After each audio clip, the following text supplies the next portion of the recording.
नमस्कार,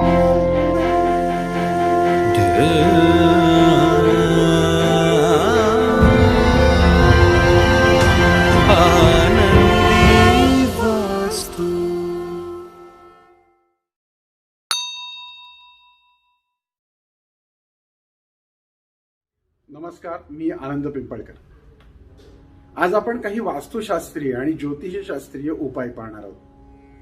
अर्थात हे सगळे उपाय प्राचीन आणि पारंपरिक असल्यामुळं यांना अनुभविक उपाय असं म्हटलं जातं. अर्थात हे उपाय आपण करून पाहायचे असतात आणि त्याचे अनुभव घ्यायचे असतात. प्रत्येकालाच अनुभव येतं असं आपण म्हणू शकत नाही, पण बहुतांशी लोकांना याचे अनुभव येतात आणि त्यामुळे या अनुभवाच्या जोरावरती हे उपाय हे मानवी हितकारक मानले जातात. आज पासून पुढचे काही दिवस मी आपल्याला काही उपाय सांगणार आहे, जे उपाय आपण करून पहा आणि आपल्या रोजच्या जीवनामध्ये आनंद मिळवा. हिंदू धर्मशास्त्रानुसार रोज कपाळाला चंदनाचा टिळा लावणं गरजेचं आहे. चंदन उगाळून लावलं तर उत्तम, पण हल्ली रेडीमेड अशी चंदन पावडर मिळते, ती ओली करून लावली तरी चालेल. कपाळी चंदन लावल्यानं डोकं आणि मन शांत होतं. त्याचा एक प्रकारचा सुवास येतो आणि तो सुवास आपल्या मनाला आणि आत्म्याला असीम असा आनंद देतो. त्याचबरोबर आपल्या शरीरातली नकारात्मक ऊर्जा तो बाहेर काढतो, सकारात्मक ऊर्जा वाढवतो. त्याचबरोबर आपल्याला नजर न लागणं तसंच सातत्यानं चांगले काम करण्याची इच्छा निर्माण होते. आणखी पुढे आपण काही उपाय पाहतोय. रोजच्या रोज आपण आंघोळ तर करतोच, तर आंघोळीच्या पाण्यामध्ये कोणत्याही सोमवारी, अर्थात महिन्यातनं एका सोमवारी हा प्रयोग केला तरी चालेल. थोडासा कापूर घ्या, जो भीमसेनी कापूर असावा. भीमसेनी कापूर तुम्हाला आपल्या आनंदी वास्तूमध्ये मिळेल किंवा कुठेही मिळेल. सर बोट आपलं जेवढं बटन असतं या बटना एवढा छोटासा घेऊन तो बोटाने चिरडून त्याची पेस्ट करा आणि ती आंघोळीच्या पाण्यात टाका. ज्या दिवशी ह्या कापराच्या पाण्याने आंघोळ कराल त्या दिवशी मात्र डोक्यावर आंघोळ करू नका किंवा डोक्यावरनं हे पाणी घेऊ नका. हे खांद्यावरनच पाणी घ्या, चेहऱ्यावरनं तुम्ही धुवू शकता. परंतु ज्या मंडळींना कापराची ॲलर्जी असेल त्यांनी मात्र हा प्रयोग करून घेऊ नका, म्हणजे हा प्रयोग करू नका, नाही तर मग तुम्हाला ॲलर्जी होऊ शकते. अर्थातच ज्यावेळेस कापराच्या पाण्याने तुम्ही आंघोळ करता त्यावेळेस तुम्हाला एक प्रकारचा आनंद, त्याचबरोबर तुमची निगेटिव्हिटी कशी निघून जाते याचा अनुभव येईल. त्याचबरोबर जर आपण हळद आणि केशर हे गंगाजळामध्ये खलून, म्हणजे हळद आणि केशर हे गंगाजळामध्ये खलून या मधल्या बोटाने स्वतःच्या कपाळाला लावलं आणि कपाळाला लावताना जर 16 वेळा ओमचा उच्चार केला तर त्यामुळे देखील आपल्याला सकारात्मकता वाटते, कामामध्ये गती येते आणि सर्व प्रकारचे त्रास जरा कमी होतात.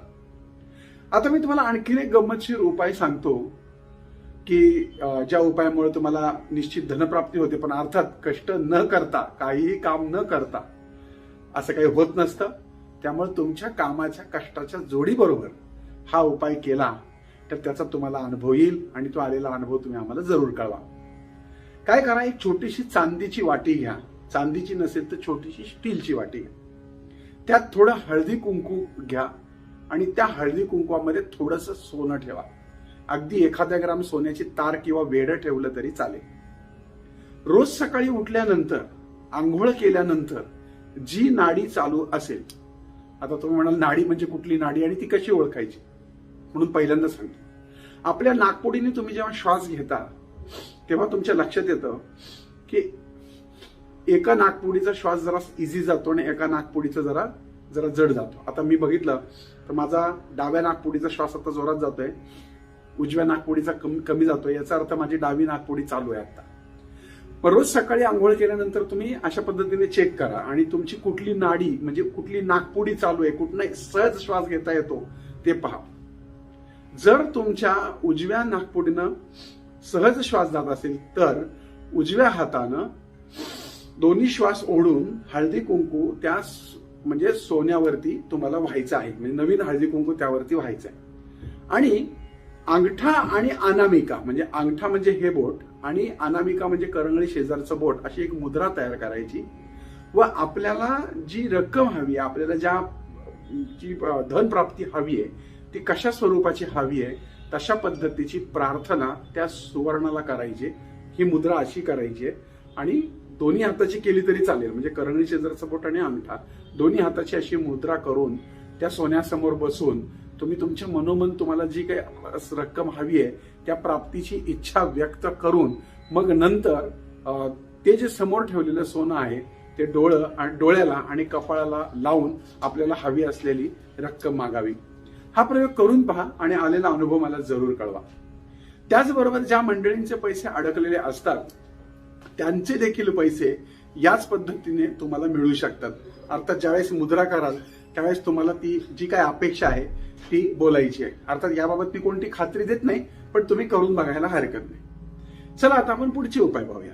ज्या मुलांचे विवाह होत नाही किंवा मुलींचे विवाह होत नाही अशा व्यक्तींनी हळकुंडाची जी माळ असते जी मार्केटमध्ये पूजेच्या दुकानात मिळते त्या हळकुंडाच्या माळेने विष्णू लक्ष्मीचा जप करावा किंवा ओम विष्णू लक्ष्मी ब्यो नमः असे म्हणावे.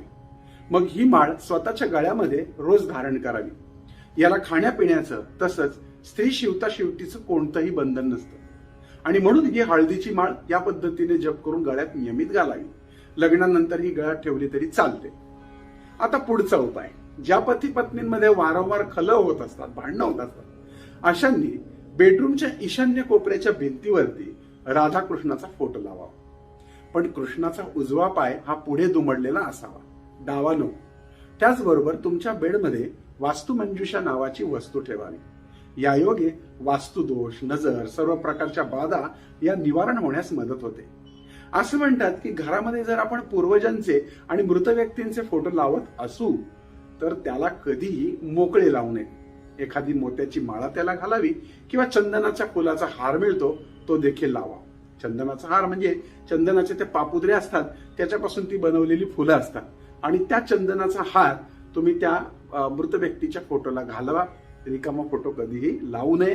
तसेच बरीच मंडळी या फोटोला रोज दिवा उदबत्ती करतात, चहा पाणी जेवण दाखवतात, तर असले प्रकारही करू नये. आता आपण पुढचा उपाय पाहू. ज्या वेळेस कधीही आपल्याला कोणतेही पैसे मिळतात किंवा रक्कम मिळते किंवा आपण बँकेतनं काही रक्कम काढून आणतो तेव्हा ती डायरेक्ट खर्च करायला वापरू नका. एक दिवस ती घरामध्ये ठेवा आणि दुसऱ्या दिवशीपासून ती खर्चायला सुरुवात करा. हल्ली धकाधकीच्या जीवनामध्ये आपण पटकन एटीएम मध्ये जातो, रक्कम काढतो आणि खर्च करायला सुरुवात करतो. मग त्यामुळे तुमच्या असं लक्षात येईल की तुमच्या खिशात पैसाच राहत नाही, आलेला पैसा टिकून राहत नाही, बरकत येत नाही, पैशाला पैसा लागत नाही. आणि म्हणून आपली ही जी काही धनलक्ष्मी आहे पैशाच्या स्वरूपातली ही सगळ्यात पहिल्यांदा आपल्या घरी आणावी आणि दुसऱ्या दिवशीपासून ती खर्च करायला सुरुवात करावी. छान आहे की नाही हा उपाय? साधा सोपा उपाय. आता आणखीन उपाय, ज्यावेळेस आपण पैशाचं पाकिट वापरतो तेव्हा बरेच लोक ते चामड्यापासून बनवलेलं पैशाचं पाकिट वापरतात. अर्थात ते जे पाकिट आहे ते कोणत्या प्राण्याच्या चामड्यापासून बनवलेलं आहे हेही महत्वाचं आहे. बऱ्याचदा आपल्याला कळत नाही की ते चामडं कुठलं आहे. लक्षात घ्या, आपल्या धर्मामध्ये गायीच्या चामड्याला अजिबात म्हणजे निषिद्ध आहे. आपण गायीला पवित्र मानतो आणि त्यामुळे गायीच्या चामड्यापासून बनवलेलं पाकिट वापरण्यात येतं कळत न कळत, तर असं अजिबात करू नये. शक्यतो रेक्झिनचं पाकिट वापरणं म्हणजे ज्याला आपण रेक्झिनचं पाकिट वापरावं. पाकिटामध्ये जेव्हा तुम्ही पाकिट वापरता तेव्हा त्या पाकिटामध्ये असंख्य चिठ्ठ्या चपाट्या ठेवू नये. नोटाही व्यवस्थित लावून ठेवाव्यात.